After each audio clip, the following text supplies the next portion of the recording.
Welcome, everyone. It's good to have you all joining us tonight for another lesson of Conchas y Café. I will be this time manning our live streams. So those of you joining in on YouTube Live or Instagram Live, welcome. If you have any questions at any point, you can use the chat feature in Instagram as well as on YouTube to ask your questions. Igual ustedes que están aquí a través de Zoom, you can use the chat to ask your questions there. And because Conchas y Café is a bilingual creative writing class, we will likely be code switching occasionally, unless if it's obvious that most people prefer hearing the instruction in just one language. Y para empezar, aquí en el Zoom chat les estoy subiendo el folleto de esta noche, so you can follow along using the handout that is in the chat now. And if you are joining in as one of our registered attendees, you can also access the handout right now using Google Classroom. And you'll find it right now, at least on the Google Classroom stream. But this recording will be uploaded to the Google Classroom classwork tab so that you can watch it and download the handout there as well. And again, I don't know if I mentioned my name for those that are joining in for the very first time, but my name is Luis Antonio Pichardo. I'm the founder and executive director of DSTL Arts. And tonight's lesson is going to be presented by none other than our lovely master teaching artist, Abraham Jaramillo, my co-host extraordinaire. And with that, I think I'll go ahead and pass on the mic. Abraham, it is all yours. Échale todas las ganas. Sub, and for those who haven't been here, we are going to go in English, then Spanish. So just stay with us. And you feel like, oh, he just speaks Spanish. No, this is both.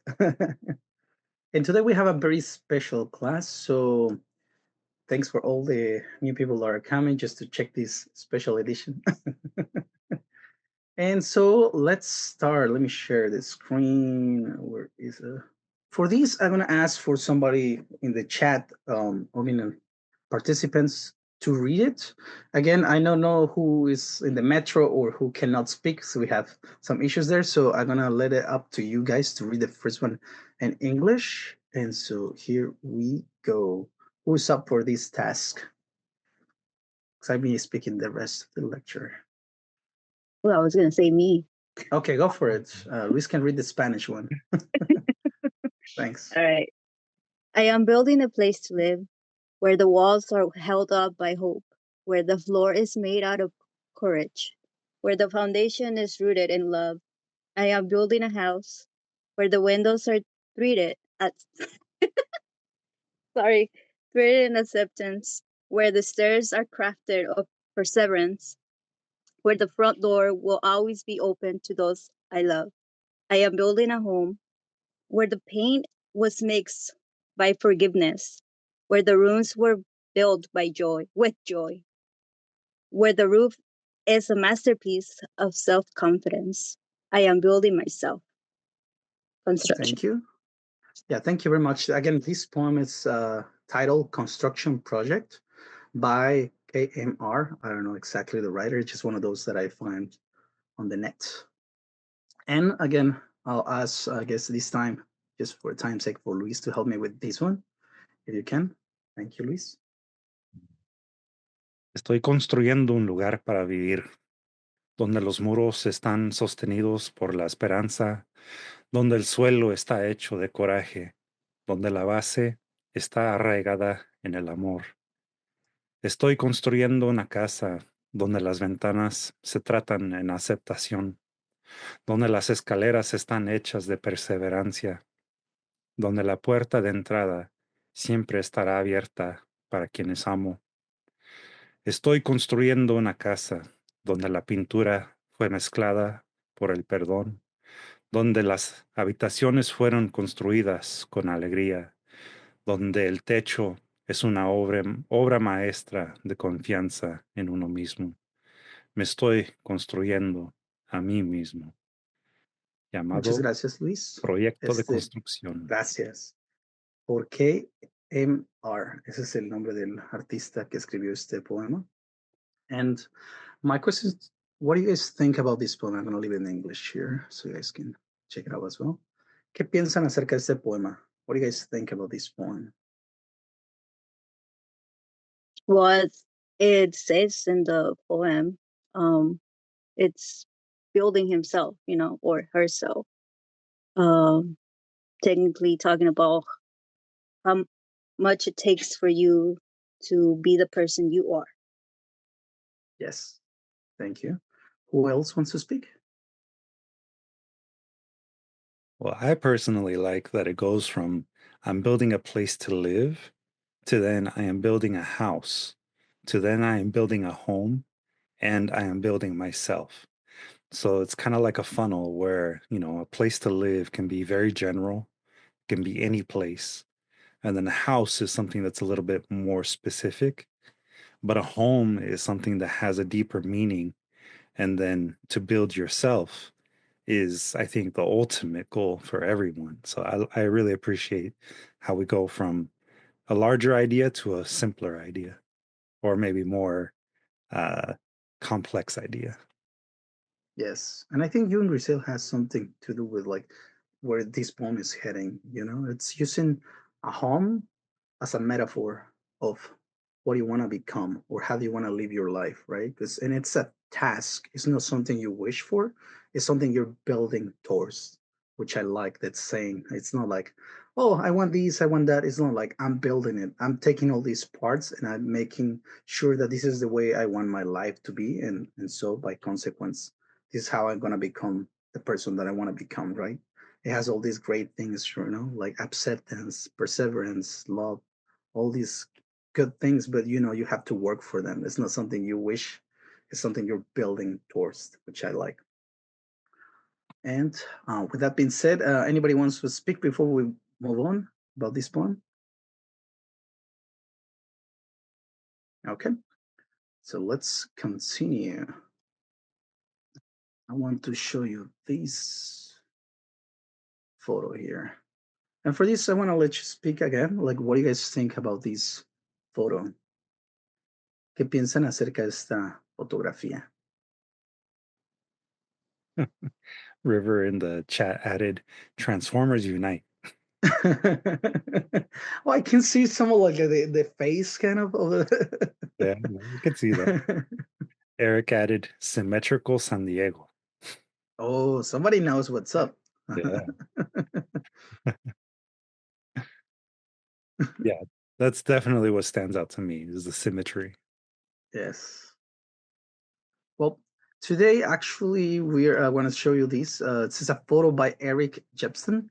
Again, the photo was taken in color. I just wanted to emphasize that. And the rest of the images when I shared today, I'm not going to show the names of the photographers because it's too many, but you can check on the actual cited page. And again, this is a modern futuristic. Yes, you're up to something, Tori. The building looks ancient but modern or futuristic. Yes, and this is some like Eric was saying, like this is the Raisel Library. It's in San Diego, and this is the actual blueprints of the building. You guys want to see them? I found it interesting. I always love to see these blueprints of buildings to see how they actually constructed. And talking about construction, today the topic it's going to be actually brutalism. So el tema de esta día va a ser brutalismo. Okay, so let's see what it's up. Okay, so not so named because of its savagery or vicious brutalishness, the term is simply taken from the term brut, French for raw concrete. It's not about the adjective, man, but the noun. The term was popularized by legendary Swiss French architect Le Corbusier, who sought to take a practical approach to architecture in the face of post-World War II era lack of materials and need for buildings. In his approach, brutalist work proto-Buralese work, such as the Chandigarh Capitol Complex in India, 1951 through 1961. And just to quit with this, let's go in Spanish. No se le llama así por su salvajismo ni por su brutalidad despiadada. El término simplemente proviene del béton brut, que es francés, significa hormigón crudo. No se trata del adjetivo, sino del sustantivo.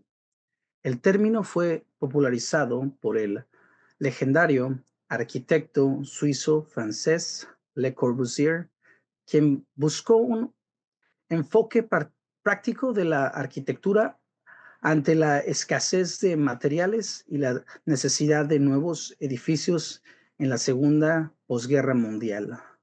En sus obras proto-brutalistas, como el complejo de Capitolio de Chandigarh en India, 1951 a 1961.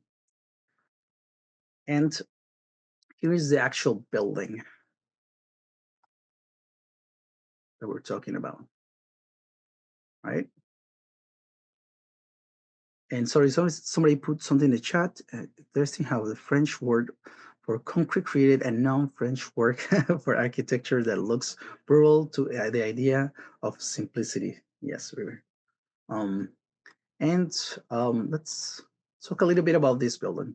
The Corbusier used raw concrete to incredible effect. For instance, the complex tower of shadows serves as an exploration of the angles of the sun, utilizing sun breakers or brise soleil to regulate its rays. Le Corbusier utilizó el hormigón en bruto con un efecto increíble. Por ejemplo, la Torre de las Sombras del complejo explora los ángulos del sol utilizando parasoles o brise soleil para regular sus rayos. And the thing they're talking about here is if you have, let's see, where's the image? Here. Here you have these, just like a big wall. First of all, it looks kind of just simple. Second of all, the rays of the sun are going to heat up more of this side of the building. But by adding these here, it breaks the sun into chunks and creates these shadows, not only creating something aesthetic that looks like interesting, how the shadows are moving here, same thing here, but also cooling the building. So it creates something practical as well as something aesthetical, right? Although Le Corbusier, hold on. Although Le Corbusier was Brutalism's forebearer, its parents are undoubtedly English architects Alison and Peter Smithson, working in the UK in the 50s and 60s. The duo were responsible for architectural masterworks or disasters, depending on what side of the debate you fall on, such as the Hostington School. Aunque Le Corbusier fue el precursor del brutalismo, sus padres son sin duda los arquitectos ingleses Alison y Peter Smithson, trabajando en el Reino Unido durante la década de 1950 y 1960. El dúo fue responsable de obras maestras arquitectónicas o desastres, según el punto de vista que estés tú de la moneda, como la escuela Hustonton, and here we have the actual scroll. And again, it's something that I have to say, I fall in, like, not in love, but because I'm not a Buralese fan. I kind of hate some of the things like this building. And I think a lot of people had began with this Buralese movement, like thinking, oh, it's so horrible. But as somebody in the karate films used to say, like, it's not about your style of fighting, it's about who uses it, right? Like, you can find Buralese architecture that's pretty awesome. So just saying. And this is one of the buildings that we're talking about, the school. And here you go. Let's continue. And the particular controversial, again, going back to controversial, Robin Hood Gardens State, completed in 1972. The social housing complex was spread across broad aerial walkways in long concrete blocks, which the Smithsonians affectionately called streets in the sky. Y la particularmente controversial urbanización Robin Hood Gardens, finalizando en 1972. El complejo de viviendas sociales se extendía sobre amplias pasarelas aéreas en largos bloques de hormigón, a lo que los Smithsonians llamaran cariñosamente calles en el cielo. And here is the building we're talking about. Aquí está el edificio del que estamos hablando. Y hablando con Luis cuando estamos haciendo las fotos, le digo que es interesante. So I was talking to Luis and I was thinking it's interesting that the actual photo has this cement tanker here, so which it's really appropriate to the buildings, right? Because they use a lot of cement. And again, has some of the things that we're talking about before, a lot of cement and these big shapes. Okay, so let's continue.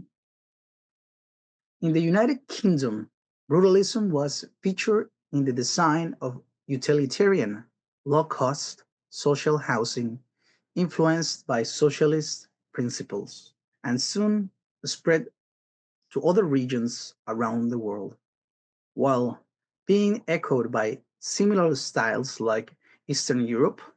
Brutalist designs became most commonly used in the designing of institutional buildings, such as provincial legislatures, public works projects, universities, libraries, courts, and city halls, because it invoked a feeling of permanency in a world where things that looked to be there forever were destroyed. You know, this happened after the war, right? The popularity of the popularity where we popularity of the movement began to decline in the late 1970s, with some associating the style with urban decay and totalitarianism. Realism's popularity in socialist and communist nations owed to traditional styles being associated with the bourgeoisie, where concrete emphasized equality, right? Something unique about it. En el Reino Unido, el brutalismo se caracterizó por el diseño de viviendas sociales, utilitarias y económicas, influyendo por principios socialistas, y pronto se extendió a otras regiones del mundo, encontrando ecos de estilo similares en Europa del Este. Los diseños brutalistas se volvieron más comunes en el diseño de edificios institucionales, como legislaturas provinciales, proyectos de obras públicas, universidades, bibliotecas, tribunales y ayuntamientos, ya que evocaban una sensación de permanencia en un mundo donde se había destruido lo que parecía eterno. La popularidad del movimiento comenzó a decaer a finales de la década de 1970, cuando algunos asociaron el término o el estilo con la decadencia urbana y el totalitarismo. La popularidad brutalista no es en los países socialistas y comunistas, se debió a que los estilos tradicionales se asociaran con la burguesía, mientras que el hormigón enfatizaba la igualdad.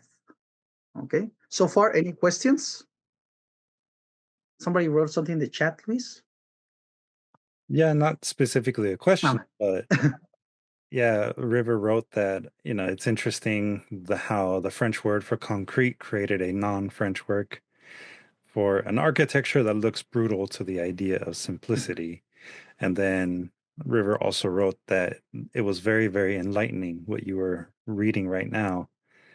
Um, and I do think that is interesting that the idea of concrete and the sort of blandness of concrete is, or at least as part of this movement, was considered kind of like a symbol of equality.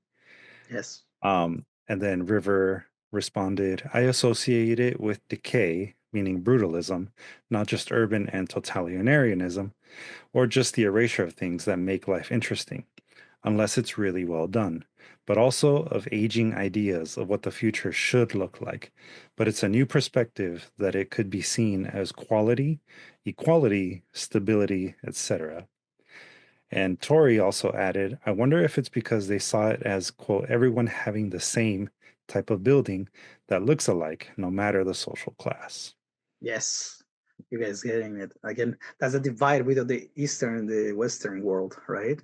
How we see things differently because of, the social structures, right? And let's move on to the next part of it. So here we go. So let's talk about, we already talked about the history of brutalism. So now let's talk about the features of brutalist architecture. Ya que hablamos de la historia, ahora vamos a hablar de características de la arquitectura brutalista. ¿No? Now let's get into it. After this, you're going to be an expert of this. Después de esto van a ser expertos en el brutalismo. Okay, so the first thing that we're going to talk about is rough surfaces, use of varied or contrasting textures and materials, superficies toscas, utilización de texturas y materiales variados o contrastantes. And for this, I have this image to show you. Here we are. So here is an image that's talking about that, right? So you can see one texture, another texture. This again, it's like a handrail of some stairs, right? You have another texture, another one here, here, and again. And they have this contrast, right? But it's still using almost the same material, right? Just a different finish of it. It's metal and concrete, right? Now the next part, massive forms, creating a sense of mass, weight, and scale. Formas masivas, creando una sensación de masa, peso y escala. And here's what we're talking about. Esto es lo que estamos hablando. So see, especially if some parts of the building might not look as big, but when you take into account the whole thing, look at this huge perspective going all the way down, right? And we have these huge aspects of it, right? And really blocky as well. So that creates mass and weight, right? And you can see a lot of the scale of it, especially if you're thinking about buildings like the city halls and things like that, libraries. It kind of gives you that huge sense of something important. And again, concrete also kind of signified that's going to be there for a long time. Something concrete, something that's going to be strong and steady after, like everything was destroyed after the war. And the next thing is unusual shapes. Parts of the building can be differentiated for dramatic effect. Formas inusuales. Se pueden diferenciar partes del edificio para lograr un efecto dramático. And here is a photo to show you this. Es una foto que les enseña esto. See? And again, we all have seen these on the roofs, right? But we usually don't see this, right? This weird angle here, and also contrasting with this one over here, which I see a lot of like modern buildings using these as well. So this, you can see a lot of the things that we see nowadays. And I think this is the next one is expression of a structure, creating a memorable and powerful image. expresión de estructura, creando una imagen memorable y poderosa. So here it's the image. And again, I wasn't as happy with this definition. So actually I found a quote that I really like and I think explains it a little bit better, which is this one over here. Hold on. Is there a better description of a cube than that of its structure, construction, sorry? Says the architect Laszlo Tooth, fictional character played by Adrian Brody. ¿Hay mejor descripción de un cubo que la de su construcción? Dice el arquitecto Laszlo Tooth, personaje de ficción interpretado por el actor Adrian Brody. And this quote comes from the movie The Brutalist, which I highly recommend. And again, it has all of its own problems, and the movie has some controversy as well, but it's fictional. It has good things visually as well as storytelling. I think it's a great movie to watch. But again, like Brutalism, it has its own problems again.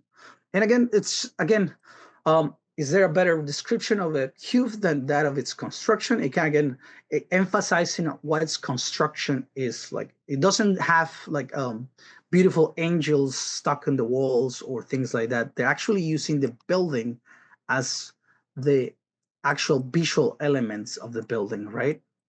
It has these huge, like, oops, wrong thing. Perspective and mass in the concrete. It becomes the actual decoration, the building itself. I think that's the last thing we're talking about, expression of structure, expresión de estructura. So again, that's the last part of the puzzle of what brutalism is. So just to give you a little more, brutalism más brutalismo. Why not? La gente pide más. So here is another building. Now I'm changing your minds, huh? Stamp House. This is the one. And again, you guys research all these buildings. And if you guys can visit some of them, awesome. The next one we have is this crazy building.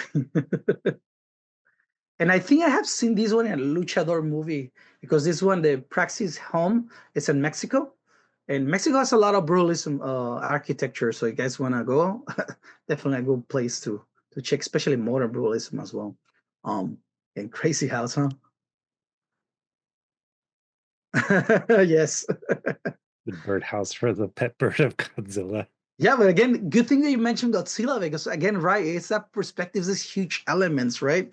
And these, I think they also love things hanging because this thing could look like it's just hanging, right? Yeah. So it's a big. It's a cool. Yeah. Yeah. And I guess this goes into the hill, which is interesting. Yeah. I don't know. That's a crazy house. I'm gonna research more into it. Then we have these crazy buildings as well. And I'm gonna butcher this name, like most of the names I have said tonight. Les Hawks de Retail. Este edificio también es brutalista. And this one, it kind of has, I don't know, it has this element that I don't know if it's super brutalist because it's almost also like an architecture, like a decoration, but it has this function. This thing looks like a petal or like a leaf, but the actual balconies, I'm assuming. So it's part of the building and it becomes the decoration itself. And again, it's the mass of it and just a lot of concrete as well. It's a big, wow. Les Jeux de Créteil. Yeah, that was pretty neat. And we have this one over here as well. And this one, I hope you guys go on YouTube and watch actual videos, especially when they have images of drones going around it or inside. But it's crazy. It's a cool building. It's Duslut Has Monument. Sorry if I butchered again. And it goes all the way down to the hills. I think it's like a Swiss, but again, it's back to the era of the Cold War and all that, like Soviet Union power. And another thing about like I think represents, especially this building represents a lot of the brutalism because it's in decay, which is one of the factors that people don't like brutalist architecture, hard to maintain. But it's a crazy building. It's this one's amazing. Any questions so far? ¿Alguna pregunta hasta ahora? O comentario or comment? Well, the French in Mexico. Oh, sorry. There was a question about Tori in the chat. Do you know if these buildings became common in Mexico after French were in Mexico? Well, the French were in Mexico way before they even, but it has a lot of like probably. The term was mostly taken from the French, but it wasn't like a French invention. That's the thing that just the name came from it. It's more like a British kind of that side of the pond invention. But yeah, I don't think so because the French, they use more like when you go to parks and you see all these French work of like metals, that's kind of more the French influence that Mexico absorbed, I think, which is something you can do for this exercise. Just hold on a second. I'm going to give you something that you're going to enjoy for this specific question. Yeah. Any other comment in the chat? Or to sort of reinforce the history of brutalism for everyone, this approach to architecture was really born out of a necessity because World War II, especially in Europe, was so devastating. If you think about, even a movie like Saving Private Ryan, which I saw yes. part of it yesterday, there's a lot of scenes in that movie where they're fighting in villages where people's homes are completely destroyed. If you think of even right now in modern day European history, the war in Ukraine has lasted for almost 11 years now, I think. Well, off and on, right? But it has lasted for several years. And in Ukraine, there's a lot of regions that have absolutely no more buildings anymore. So what is going to be the cheapest and easiest material to find to reconstruct? It's going to be concrete. The same is going to happen in Gaza. And the same is going to happen in a lot of different areas in Africa where there have been civil war. Brutalism is a response to really the time period after war. So, when you think of this, think of like the 50s, and think of in Mexico City, for example, there's the Rufino Tamayo Museum, which is a brutalist building.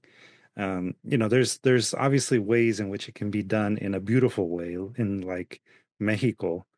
And then there's of course ways in where, because of the communist and socialist ideologies that were, prevalent in some of the regions where this was used, it was about efficiency and in some ways a response to the ornate things that Abraham was just talking about in classical French Victorian architecture. Yeah, and again, it's cheapness. And again, like Luis is mentioning, the villages and homes, but also think about, you see this huge church that was there forever. Now it's gone. So that leaves people with a sense of like, what it's left, what is something that I can hold on to, saying that's the past, and this is constancy that we seek as humans, And these buildings was the answer for that. It's something they're gonna be there forever. And sadly, I don't know, nothing is, right? So this you can see, and that's the things of brutalism. There was an intent, right? But again, the the way people keep things and the techniques they use might not last forever. Again, which is a big lesson, right? Nothing lasts forever. Sarah does bring up a good point, that like in downtown LA, there's the Bonaventure Hotel, and that is a beautiful building that does have elements of brutalism. There's also, if you think about in downtown LA, when you're on the 101 freeway going, what is it, westbound, you're going to find off to your, what is it, left, I think, where the cathedral is. Yes, the cathedral is actually a brutalist It's a cathedral. brutalist building. Yeah. Yeah, ugh, horrible. The But cathedral. again, my love hate against brutalism. Yeah. Sometimes it can be done with a very masterful eye for composition, and sometimes it's done more out of necessity.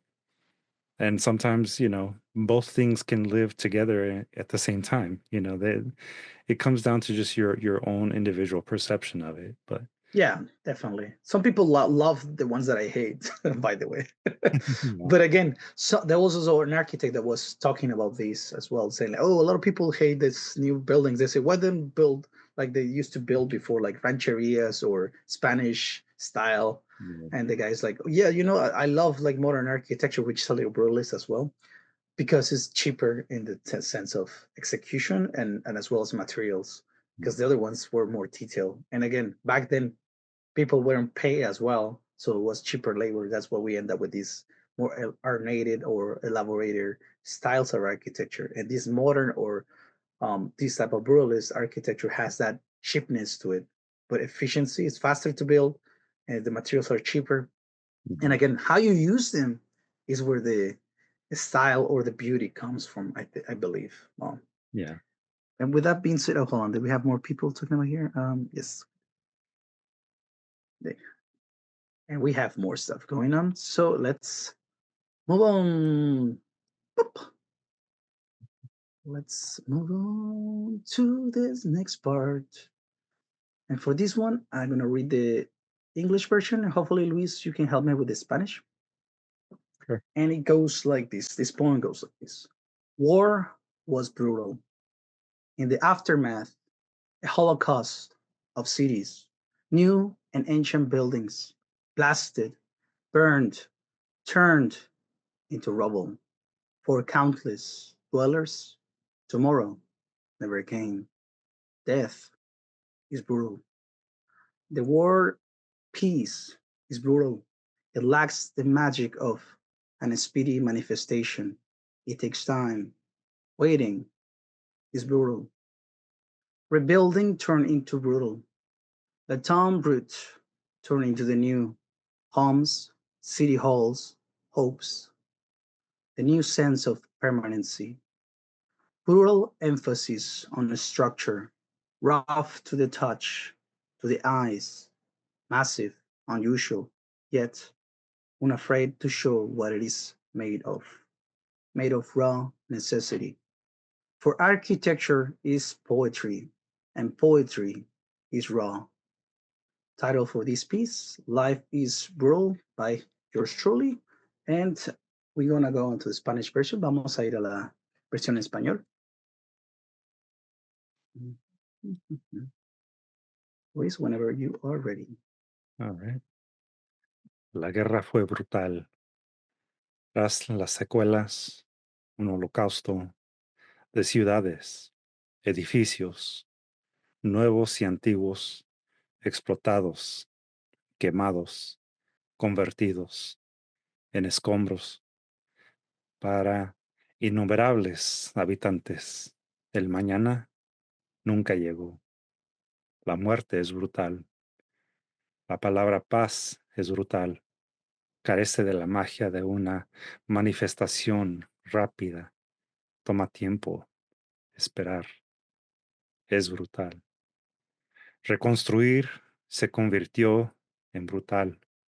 Beton Bru se convirtió en lo nuevo, en casas, ayuntamientos, esperanzas, la nueva sensación de permanencia. Brutal énfasis en la estructura, áspera al tacto, a la vista, masiva, inusual, pero sin miedo a mostrar de qué está hecha de cruda necesidad, porque la arquitectura es poesía y la poesía es cruda.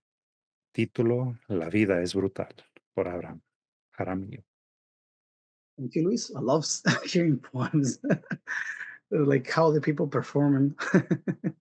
So, what do you guys think about this poem? ¿Qué piensan sobre este poema?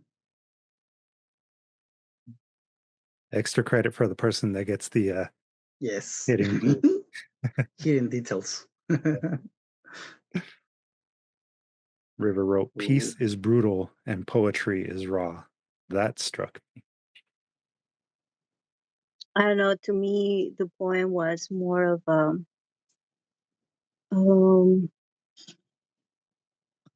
I don't know how to put it, but how life is towards us. We go through things and we say, "Hey, it's gonna be better next time," and eventually it is, but the scar is there. Mhm. So it's like coming into that with this. I don't know. Thank you. Yeah, definitely the word hopes, right? It gives you that kind of sense of we wish for something better after some like scar, like you're mentioning. ¿Alguien más? Somebody else who wants to give us a feedback on this one? What do you guys think about this poem? Eric wrote in the chat, "It's nicely structured, complementing the brutalist characteristics of architecture. Massive form, unusual shape, bit of rough surface." There you go. So he got closer. I think we're gonna give him the extra credit. Just saying. Yeah. Because when we're like talking about this with Luis, we're like, oh yeah, I started with the image on the top becoming like the destruction after the word. That's why I separate these words as well as it gives some kind of space to the words and more feeling, more depth. But also wanted to like separate like pieces after word, rather like the blocks of the debris, and then I started construction like the buildings it themselves, right? And this brutalist shape. And we're talking about with Lee's like, yeah, the style of poetry is called concrete poetry. When you take a form like a cat or an elephant or a plane and you use the poem to create that shape, right? So it's pretty befitting, right? Eso. So yeah, extra credit for Eric. Okay. So, before we move on, last chance of speaking about this poem. ¿Alguien más que quiera hablar de este poema? Somebody else wants to speak about this? What you guys think? What you guys felt? Anything is fair. Yeah, River just commented, "Concrete poetry about brutalism." I love that. Yeah, this one's a lot of layers in this one. Definitely a lot of layers. And let's move on then. So we have more. Now let's actually start with you guys. I'm gonna make you do some exercise. Vamos a hacer un ejercicio. Y para esto, let's go into your computer or phone. Again, most of us are technology savvy, so I think you guys can do this. Then find three aspects that make, hold on, go on the computer, phone, and find a type of architecture. Then find three aspects that make that architectural style. Finally, write in the chat, like you guys are doing already, the name and the three aspects, like we did with the Burles architecture, right? You don't have to go too much in depth, but just like a quick search, ¿ok? Entra en tu computadora o teléfono y busca un tipo de arquitectura. Luego, identifica tres aspectos que conforman ese estilo arquitectónico. Finalmente, escribe en el chat el nombre y los tres aspectos de ese estilo. Any questions before we're going to give you like 10 minutes, Luis? That sounds fair? Yeah. 10, 5, I don't know. We'll play it by ear. Okay, we'll play by the time you guys finish in the chat. ¿Alguna pregunta? I don't exercise, sir. I'm with you lately. It's just like too cold to be outside. It's okay. I guess no questions. So everyone's on the phones or in the computer looking for their special architecture. So Tori's question is, what's an example when you say a type of architecture? Like, let's say right now we just talk about Brutalism, but you can talk about like the French movement of architecture or modernist architecture, So it depends of which one. I can tell you, but like up to you guys once. You can also think of it like like a style of Yes. architecture or an approach to building homes and buildings. Um, like some names that you might have heard before is something like mid-century modern, which Yeah. usually refers to the type of houses and architecture style of like the 60s. You might have Art Deco, yeah, you Art know, Deco. You might have heard of that one's beautiful. Victorian homes. Um, then there's also the Spanish style, Spanish colonial style, uh, Yes, Spanish Revival as well. Spanish revival. Yeah, which is I love that one too. Or Mission, right? Spanish Mission kind of style. But yeah, that's so cool. That's why we started this. I love this subject. As I know so many of you in the chat, I think you guys enjoy this. And you haven't going to the rabbit hole of architecture, this is your chance. Yeah, there's also, a lot of other types of architecture that exist out there, but Yeah. if it helps, think about like a home that you like. Yes. You Go start. look for a home or a building in the city and see that you like that one. Remember the name, Google it, and you'll find what type of architecture is it, and then you can go from it. I think that's a best way to approach it, Yeah. because that way like, oh, I like that one. Now let me see why. Yeah, Sarah wrote in the chat, LA City Hall, the iconic tower with its setbacks topped by a stepped pyramid, is very much in the Art Deco style, according to the LA Conservancy. It's a lot of Art Deco Mhm. in the city of LA, which I love Art Deco. Yeah, Art Deco is very nice. Good choice, Sarah. Mm. And again, go for the three. I mean, that you have now Art Deco. Now look for those three aspects that kind of make Art Deco. You already kind of have some of that, but go for it, Oliver. That's a good tidbit. Sarah shared that the LA Conservancy has two of the Yes. building profiles. Yes. And again, once you have in the chat, put a name of the architecture y después los estilos. Then the three aspects of that make that type of architecture. And I said three, it could be more, but just three, so you guys just start Good with place that. to start. For example, these like pluralism, it doesn't have to use all of them at the same time sometimes, but has definitely heavy on some of those. Also, if you're not sure of like a term to use for when you're searching, you could think of the era of the style of houses. So like I said, mid-century modern is usually associated with like the mid to late 50s up through the maybe mid 60s. Art Deco is usually like 1910 through 1930 The approximately. golden era. Yeah. Victorian would be more European style, typically what you would find in like I don't know, maybe like in some of the more recent shows about the English royalty.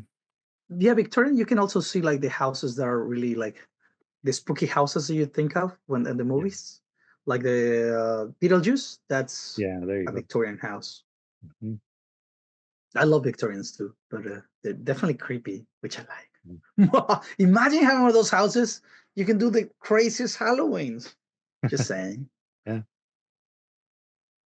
The more ghosts it has, the better. yep. Okay, we have Eric. He got the first one. Luis, can you give us that? Yeah, so Eric wrote mid-century modern, minimalistic, clean lines, geometric shapes, open spaces, integrated with nature, function forward first. Yeah. Again, it has a lot of the beginnings with brutalism. Brutalism kind of influenced a lot of that. You Yeah, can probably see it. It just has different materials now and all that stuff. yeah. But yes, Eric, good job. Double extra credit, I guess.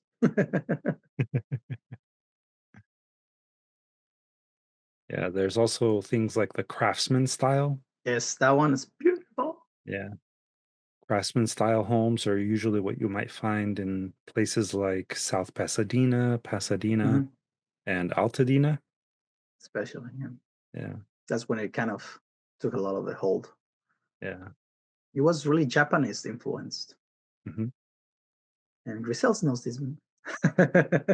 We went to visit some of those houses. Oh, they're beautiful. Yeah. I wish I had the money for one of those. Could always build your own. Hey, but if you go for that, you can go check them out. It's tours for some of those houses. Yeah.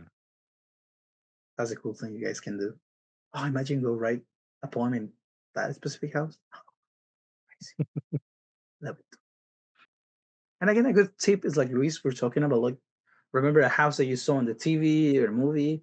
Or like, what is that house in this movie? You can search for that and then you find the name and then you say like, oh, what's this house architectural style? And it will tell you. And then after that, you just, what does make this style or whatever? And you will find the answer for those little things. Again, you can follow Eric's text so you can see how he put it together as an example, which is great. Mhm. I'd be curious to see if anyone decided to go with the Hobbiton The style, whole what? the Hobbit town style. Oh, Luis, that's crazy. That's oh my god. I'm getting all my architectural geekness out of this class. Yeah, that's somebody that I knew, like a model, they married in one of those little because they had like a little town in I think Europe. They went to marry over there, like, oh, Wow. that's love for the movie. Serious love. Yes. But earth houses are interesting and, Yes. very, very, ¿cómo se llama? Very efficient. Functional, yeah, Yeah. efficient, yeah. Yeah. I wish all these places with tornadoes and things like that, they will build them like that. Yeah. But I guess they're expensive. Well, there's a lot of earth that you have to move in order to be able to build into the into the Yes, and I'm pretty sure you have to like seal the heck out of that so yeah, the water doesn't get in. exactly. Um, geod- geodesic Geodesic. dome. Yeah. And Grisel added Spanish colonial, Ooh. prominent arches, courtyards, asymmetrical facades, clay tiles, and stucco. Yeah. My geekness is good. That's one of my favorites for sure. Yes, I like me a good Spanish colonial style, yes. or even the Pueblo style, Pueblo Mhm. adobe style. Oh, that one, yeah. Yeah. Those- That one, the thing is, for those ones, I feel like you need a couple of them to make it feel more cohesive. Otherwise, it looks like. That's true. Yeah. But you can always create like little like semi-attached rooms, you Yes. know, with a courtyard. Or have a cliff and put it like hanging on the cliff. Have you seen those ones? Oh my god. That's pretty good. Mhm. Sounds like a field trip. It's in the making. By the way, everyone is welcome to join us Oh, by the way, yeah. for our walking tours that we will be doing. We'll be doing 2 walking tours in Boyle Heights and 2 of them in South LA. Mostly, we're going to be focusing on celebrating the legacy of immigrant uh, community members Communities. in history throughout the history of LA, specifically focusing again on Boyle Heights and in South LA. It's free to join us. The first walking tour is happening in 2 weeks. Actually, next week, next Saturday. So you can join. You can register through our website at distilarts.org/creative impact. Or show up and say, oops, I'm here. We're not publicly announcing the reunion point, so that's why we recommend that you register in advance if you're in the area. But And yes, again, you're Conchas people, you probably get a free pass. yeah, And again, Terrible. we can be watching like architectural buildings on the way, like, oh, I know that one now. After this, then we have Judith took a great tour in Vegas, Old Town Vegas. It's all facades, casinos, buildings on top of old casinos, but you can see glimpse of the original buildings if you know where to look. Oh yes, tours are awesome. Tour I have referred Clearly, just clearly Sarah does like a good walking tour. yeah, you definitely want to join us for these tours, Sarah, because I know you love tours and I Yeah. love me some tours as well. Plus, I bring some drinks unofficially. Unofficially. Giselle added another architectural style for us. Oh, now it's showing off. Greek revival. The Greek revival is Oh, symmetry, proportion, elegance, and harmony. damn.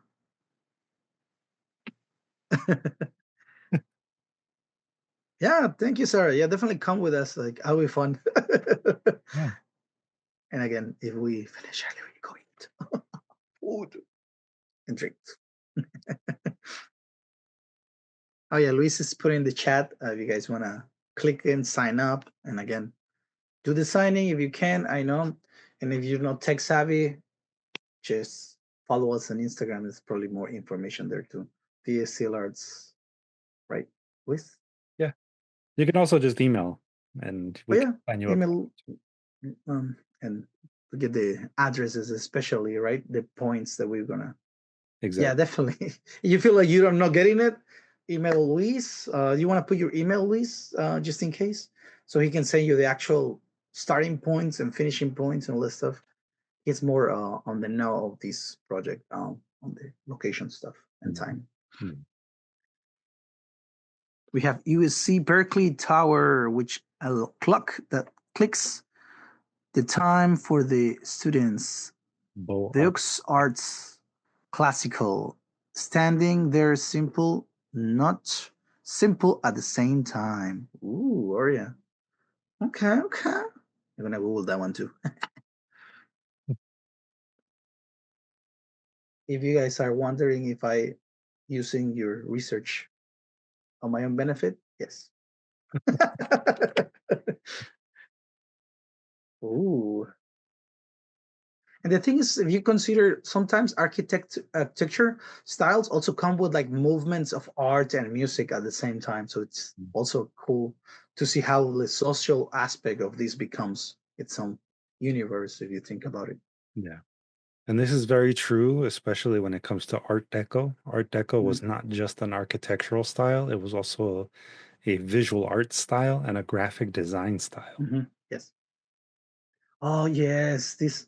Thank you, Tori. Yeah, that's a cool. Yeah, I have seen this one, and I finally learned the name of it. Pretty cool. Okay, who else are we missing? Just in case, just for time's sake, so I still have some stuff. I think almost everyone shared something. Everyone shared? Yeah. So we can probably move on. Excellent. I think everybody did their excellent work. Excellent work. It sounded like a Trump now. God dang it. Okay, let's move on then. You guys did great. Now let's see. Oh shoot. Okay, so your favorite part of this beautiful Conchas y Café. It's homework. Tarea. Going back to school, right?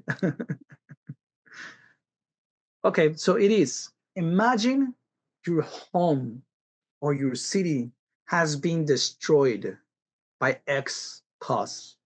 Now, write a poem that describes or explains in which architectural style you will build. Use that what you learned about your architectural choice, the whys, the hows, etc. And let me go to Spanish and then if you have any questions, we'll go over them. Imagina que tu casa o tu ciudad han sido destruidas por X causa. Ahora escribe un poema que describa o explique el estilo arquitectónico que usarías para reconstruir. Usa lo que aprendiste sobre tu elección arquitectónica, los porqués, los cómo, etc. Again, any questions on these ones, or you want me to explain it a little further? Go for it. ¿Alguna pregunta? Échenla. Is it clear or not? And if you're so inspired, you can even use the concrete poem form to write your poem while also representing the architectural style. Mm-hmm. And again, you feel like you don't have time to research a lot of architecture, which I think you guys can. But if you can use this and use brutalist architecture as well. Yeah, and I'm going to force you to like go and research, even though it's the fun part to me. And Grisel? Does that mean I have to do it too? It's up to you. Like, I know you're like, I'm like, oh, come to the class, check it out. But if you want to, no, but yeah, that was one of the questions I was gonna ask before Luis said it already. Like you could use the concrete form and stuff like that. Yeah, the concrete form is of how does it look like in the page, like it gives a shape. So that's the thing. And then the style is the brutalist, right? So that's the kind of the example that I gave, the one I wrote, that's kind of something you can do with that style, or you can choose another style. I'm assuming you guys can use the one you guys just researched. So I think it's really fun. And I love that you all find like different ones, right? Which is awesome. You have to. You did 2 styles already, so choose one, I guess. But I think brutalism, it's implemented in most of the buildings, if you think about it, because technically that's how a lot of people wanted to survive certain etapas de las guerras y todo eso. So, yes. And again, that's something I'm talking about. Like, think about like, why would you use that style? Like, you like it now. Like, how does it work? Like in the advantage of you, the city dweller or the homeowner.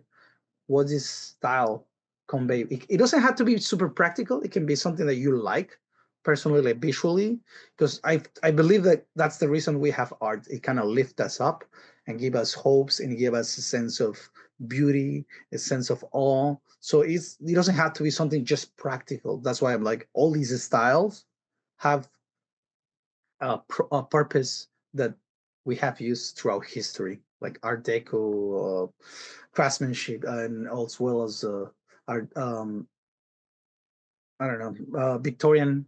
All these styles have their own purpose and their own reason in history. So you choose it and then go for like in the poem form. See how you're gonna put it like in a way of responding. Oh, I'm building these because this style does this and creates that and becomes this. And you don't have to go as historical, because I went to the historical because using history in the class. You can just go on your own experience. How will you rebuild using that style? And again, use the rebuild as part of your subject, because that's the theme that we're going for. Rebuild and this is style, right? Sí, me la pusiste fácil y difícil a la vez. Yeah, it is. It sounds easy once you're in the paper. Oh, crap. But once you research, the ideas are going to come to you. Lo digo por lo fácil, por tantas cosas que hay, lo difícil por poder incorporar todo eso que quiero incorporar. So. Yes. And that's, I think it's like once you have it, like, and like we say, like, have the style and then the things that make that style and then your reasons why you like the style, and it's gonna flow. That's how I created the poem that I did. I was like, all this stuff that I kind of love in a way. I didn't put too much hate on this poem, but like it's a love hate, with like that kind of style architecture. So it's gonna be fun. I'm just saying. Don't think too much about it, like how hard is it going to be, but once you have all this information and all the reasons you like it and how you will see it in your city and your home, you own in this type of home, it's going to flow, it's going to burst out of you, pretty sure. It will, pero como te digo, son tantas cosas. Yes. And again, you don't have to go to all the details, just choose a couple of them. Not details. Es que como es como el arquitecto, Cuando lo Oh, you're dices going for a A, specific architect. Okay. por You eso. can name some people too. Yeah, No, no, that'll no, be great. no. No, I'm not going for a specific one, but Oh. I'm just like the architect. I draw, but then building it, it's another thing. That's what I'm Yes. getting to. Oh, I love that you're thinking about that kind of thing. Like, we have the people who creates the plans, and then we have the people who build the thing, and like they hate each other. Like, dude, you're making me. How do you? That's crazy. And the architect is like, Sorry. I yes, you had can to do it. incorporate it like that. Yes, I go thought for it. about Like, it like it's a that because personal of thing, right? exactly because it's personal. It's like Yes. things that I go through everyday life. Yes. So The guy that I follow on the internet, that it's an architect and talks about these different techniques and how they're built and the codes. He loves these modern architecture styles because he builds, right? So he knows that's the cheapest way, the more mathematical way of approaching. And that's his thing, because he's personally, he creates, I mean, he has to work with budgets and people, so he doesn't just have to imagine.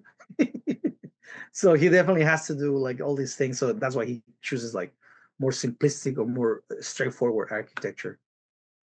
But again, that's a cool thing. You have your own voice and you're gonna use it in the poem, which is what we want. well, that's why I'm telling you. It's just Yes. like he said. It's the simplicity of working with what has been given to him. Mhm. But then there's other architects that have a totally different view of things. And once you go to make it happen, you come with little issues. Why? Because it's not supposed to be the way the architect has put it in drawing. So Yes. Same thing with the designers and engineers, kind of the same thing. Mhm. And again, just for time's sake, who else have any questions before we move on to the something that Luis didn't expect? But we have extra, por lo que le llamamos el pilón. Dun, dun, dun, dun. So, just because I am like that, let's give you the pilón, right? So, a poem appeared on the side of a Wolbeck streetcar park, which seemed doomed to make way to a new hotel. A hand scrawled ode to its concrete triangles has appeared, author seemingly unknown, and it speaks eloquently for all who love the building and what it stands for, and who will miss it when it's gone. Un poema apareció en el lateral del estacionamiento de Welbeck Street, que parece destinado a ser un nuevo hotel. Apareció una oda carabateada a sus triángulos de hormigón del autor aparentemente desconocido, que habla con elocuencia por todos los que aman el edificio y lo que representa, y por quienes lo extrañarán cuando desaparezca. And this one, hopefully some of you can read it. I think it's going to be a treat for you guys. So here is the poem. Who wants to give it a go? Any takers, or should I read it? okay. Farewell Beck Street. In all your brutalism, majesty, sorry, balanced and bold against the massive London sky. Tittering house of cards, it will be such a travesty to bring the barrier down and say goodbye. In your story stacked style, you seem to call to days when we were young, shook hands, dreamed dreams of progress, motion, of standing tall. A future fast and fine as jet streams. Those five-sided triangles, pointing down from above, certain and saying, you are here, you are love. And now your days are nearly gone, but turning off the thoroughfare, I find your strip lights glowing on, the ever widening dream still there. I know I shall pass by one morning to find an absence in your place. Let traffic dip its lights in mourning for your cemented charm, your concrete grace. Farewell, farewell, Beg Street, too beautiful to last. Once you were the future. Welcome to the past. So, thank you very much. And now, ahora en español, tío. No es español. En castellano. Ok, muy bien, gracias. Ok. La bella Welbeck Street en toda su brutalista majestuosidad, equilibrada y audaz con el inmenso cielo londinense. Castillo de naipes tambaleantes, sería una farsa derribar la barrera y decir adiós. Con tu estilo apilado pareces llamar a días en que éramos jóvenes, nos dábamos la mano, soñábamos sueños. De progreso, movimiento, de erguirnos. Un futuro veloz y hermoso como corrientes en chorro. Esos triángulos de 5 lados, apuntando hacia abajo, hacia arriba, desde arriba, seguros al decir, estás aquí, eres amado. Y ahora tus días casi han terminado, pero al salir de la calle encuentro tus luces encendidas. El sueño cada vez más amplio aún ahí. Sé que pasaré por aquí una mañana para encontrar una ausencia en tu lugar. Que el tráfico apague sus luces de luto por tu encanto cimentado, tu gracia concreta. Adiós, bella Welbeck Street. Demasiado hermosa para perdurar. Una vez fuiste el futuro, bienvenido al pasado. Thank you guys so much. And again, this is an extra thing I wanted to show you. And as well as this is the actual writing on the wall that you guys just read. Esto es lo que escribió el poeta sin nombre sobre este edificio que también tengo. This is the building that they were speaking of. Ese es el edificio que van a tirar o tiraron, no sé cuándo pasó. So yeah, thank you very much. I just wanted to close out with that because again, it's showing you that architecture definitely inspires a lot of people because it's a stylist art and it's something that we live in, that we walk by. We actually sometimes live in it and we breathe in it. We do everything through cities and art and architecture and influences every day. So hopefully this inspire you to do your homework, to create, right? Que los inspire para crear, ¿verdad? Y thank you very much. Any questions about the homework or the subject? This is the time before we close this Conchas y Café.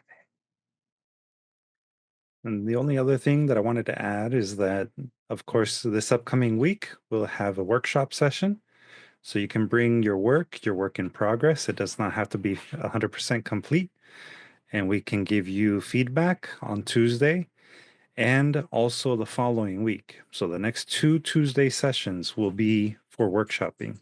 So you can bring your work, you can bring your ideas, you can even bring your second or third draft of previous poems. We'll be more than happy to give you feedback on them. And again, you also want to join us for the walks, that'd be great. We can also chat about architecture now that we're all Exactly. into this architectural cult.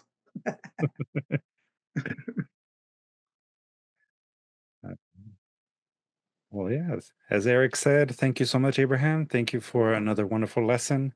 For everyone watching on the live streams, thank you again for joining us. This recording will be posted to our YouTube channel in about a day or two, along with the handout. It will be posted in our Google Classroom for those of you that are in the session on Zoom. And I look forward to seeing your architecture-inspired poetry. Yes, and just to because to give tribute to people who contribute to this, there's a lot of works cited websites in the pamphlet in the worksheet that you guys gonna download. If you download it, please, especially people who are on YouTube or wherever, don't kill me if I didn't put it this time. I didn't manage to put it in the actual showing, but definitely go to the website and check all the websites that I got all this crazy information and dive into the rabbit hole of architecture. Eso es. All right. Let me Good stop night, sharing everyone. this. Que se la pasen muy bien. Buenas noches.